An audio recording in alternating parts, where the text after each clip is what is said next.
एक आदमी ने एक बहुत ही खूबसूरत लड़की से विवाह किया। विवाह के बाद दोनों की जिंदगी बहुत ही मजे से गुजर रही थी। आदमी अपनी पत्नी को बहुत चाहता था और उसकी खूबसूरती की हमेशा तारीफ किया करता था।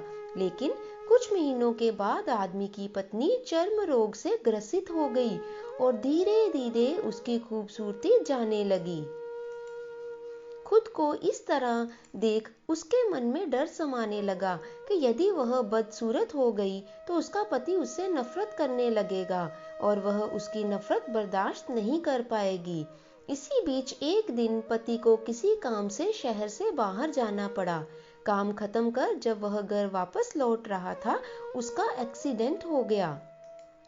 एक्सीडेंट में उसने अपनी दोनों आंखें खो दी, लेकिन इसके बावजूद भी उन दोनों की जिंदगी सामान्य तरीके से आगे बढ़ती रही। समय गुजरता रहा और चर्म रोग के कारण पत्नी ने अपनी खूबसूरती पूरी तरह से गंवा दी। वह बदसूरत हो गई, लेकिन अंधे पति को इस बारे में कुछ भी पता नहीं चला, इसलिए इसका उसके खुशहाल विवाहित जीवन पर कोई प्रभाव नहीं पड़ा। वह उसे उसी तरह प्यार करता रहा। एक दिन पत्नी की मौत हो गई। पति अब अकेला हो गया था। वह बहुत दुखी था। वह उस शहर को छोड़कर जाना चाहता था। उसने अंतिम संस्कार की सारी क्रिया विधि पूर्ण की और वो शहर छोड़कर जाने लगा।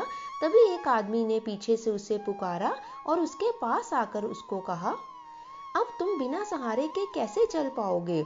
इतने साल तो तुम्हारी पत्नी तुम्हारी मदद किया करती थी। पति ने जवाब दिया, दोस्त, मैं अंधा नहीं हूँ, बस अंधा होने का नाटक कर रहा था, क्योंकि यदि मेरी पत्नी को पता चल जाता कि मैं उसकी बदसूरती देख सकता हूँ तो यह उसे उसके रोग से भी ज्यादा दर्द देता। इसलिए मैंने इतने साल अंधे होने का दिखावा ही किया। वो बहुत अच्छी थी, मैं बस उसे खुश रखना चाहता था। तो दोस्तों, इस कहानी से हमें यह सीख मिलती है कि खुश रहने के लिए हमें भी एक दूसरे की कमियों के प्रति आंखें बंद कर लेनी चाहिए, तभी यह जीवन आगे बढ़ पाएगा। और उन कमियों को नज़रअंदाज कर देना चाहिए, तभी इस खुशहाल जीवन को हम अंत तक अच्छी तरह से निभा सकेंगे।